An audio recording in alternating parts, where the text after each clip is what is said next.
I'm now joined from Cairo by the editor-in-chief of Al-Ahram newspaper, Mohamed Ezz El-Deen. Thanks for being here with us. So we have these large-scale evacuations in southern Gaza. Have they been effective in mitigating civilian casualties?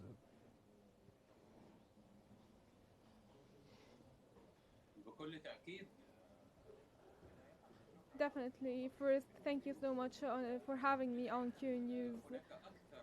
First of all, there is more than 1,000 martyrs since the beginning, since the resuming the military operations after the ceasefire ended.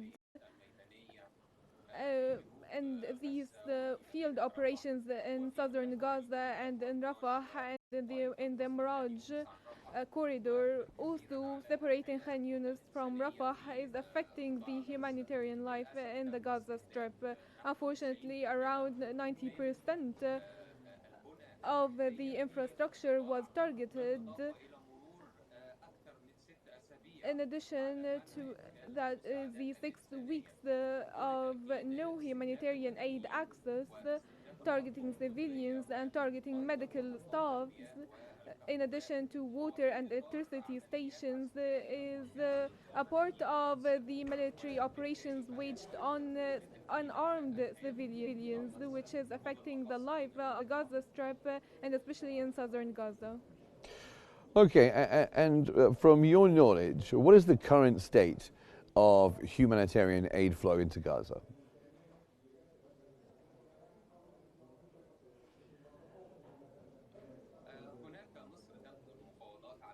Egypt is exerting a lot of effort in this regard, and I think there will be a breakthrough in the ceasefire matter, in addition to entering a flow of humanitarian aid. The last visit of President Macron to Egypt conveyed the Egyptian message.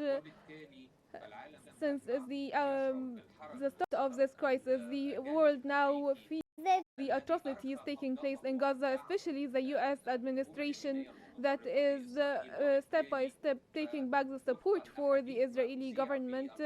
And according to the statements in the past few hours, there is a breakthrough soon to be seen regarding the humanitarian aid access, in addition to the possibility of reaching some kind of agreement regarding the exchange of the Israeli detainees and releasing also a number of Palestinian detainees. There will be also a meeting for the Cairo committee today, in addition to a separate meeting between the mediators, Egypt and Qatar, and the Palestinian resistance. And there is an approach or an agreement to reach the cessation of these hostilities on the Palestinian people. I think the situation is really dire in Gaza right now. The starvation war might stop in the next few days, and we're hopeful that everyone listen to the voice of reason. And we have seen the intervention by President Trump, and he expressed his will to achieve a ceasefire or to reach some kind of agreement that saves the brokership of the U.S. to prevail peace in the Middle East. The role of the U.S. declined a little, but the Egyptian efforts, in addition to the mediators' efforts, are now very effective. And what has been reported by Egypt to the international media and what has been conveyed by the last Macron visit to Egypt is undoubtedly. Okay. And let me ask you, you mentioned the dire consequences just a few moments ago. Israel's deliberately targeting Gaza's water. What would you say are the long-term consequences of that, especially when it comes to health? And surely this is against international law.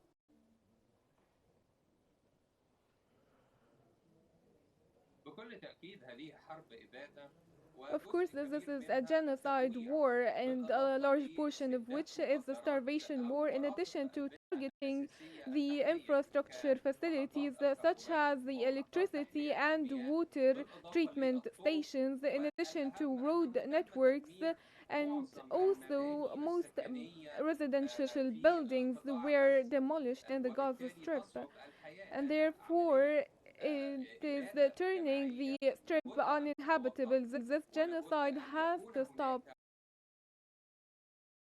Fire and a sustainable flow of humanitarian aid into Gaza.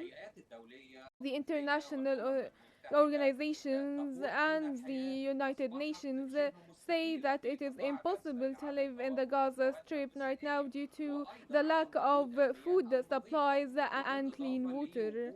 In addition to the large number of dead bodies, and with the lack of clean water and the lack of electricity, there will be a lot of health crises, and there will be outbreak of diseases and epidemics.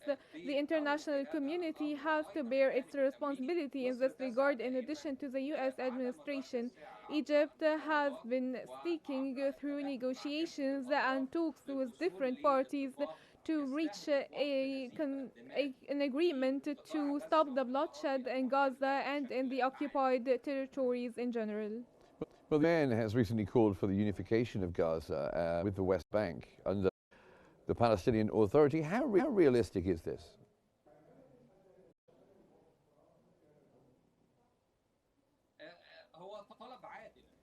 It is a just request and it is realistic, but if the international community tries to go in this path, they were met by Israeli opposition. Israel has had maneuvers to stop such an attempt before, and currently we are facing a tragic situation because the Israeli leadership leading a far-right government will not allow any communication or contact between the Gaza Strip and the West Bank, and they are stating that very clearly. Of course, they are also ruling out any talk of a two-state solution, which is completely unjust, and there are also claims for this. The applicability of such a proposition will be pending the Israeli approval. There must be international community pressure and also US pressures. Egypt is exerting all efforts possible to sustain the Palestinian cause, and we are keen on rejecting the displacement of the Gaza population and relocating the population to anywhere else, because in case of any evacuation, whether voluntarily or forcibly, this will be the end of the Palestinian cause. The Palestinian cause will continue, and there are millions of people living on these lands, and this is an occupied land according to international norms. So the humanitarian needs must be met in accordance with the international law. Also, the calls for the two-state solution and granting Palestinians connected the land run by the Palestinian Authority or any representatives to be elected by the Palestinian people, regardless of all the parties that are not acceptable for the US and Israel, meaning the Palestinian resistance. Now, I know we ask this question every day, but where we are right now, what do you think are the chances of achieving some kind of lasting ceasefire?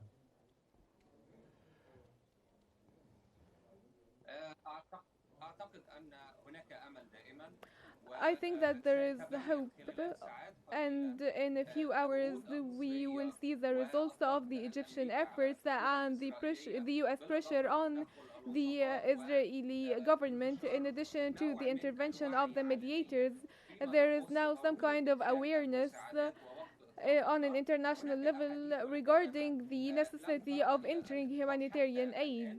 There are many talks, but they are not yet resulting in an agreement. There are talks regarding an exchange of detainees, 8 alive and 8 dead bodies of the Israeli detainees in exchange for 300 Palestinian prisoners or detainees. Half of them have lifetime sentences.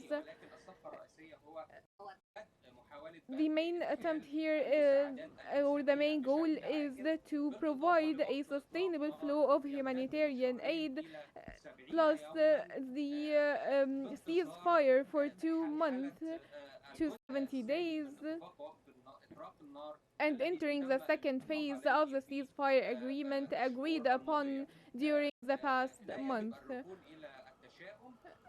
We cannot be pessimistic. The Israeli side is stalling and they are rejecting all kinds of pressures, whether by the US or the international community, but there is internal pressures now inside Israel by the detainees' families and the soldiers. They're refusing to go back to the war in the Gaza Strip. All of these factors might actually lead to resuming the ceasefire agreement and the start of the humanitarian aid access once again. Well, thank you very much for joining us here on Qnews, the editor-in-chief at Al Ahram newspaper, Mohamed Ezz El-Deen. Thank you very much for being with us from Cairo.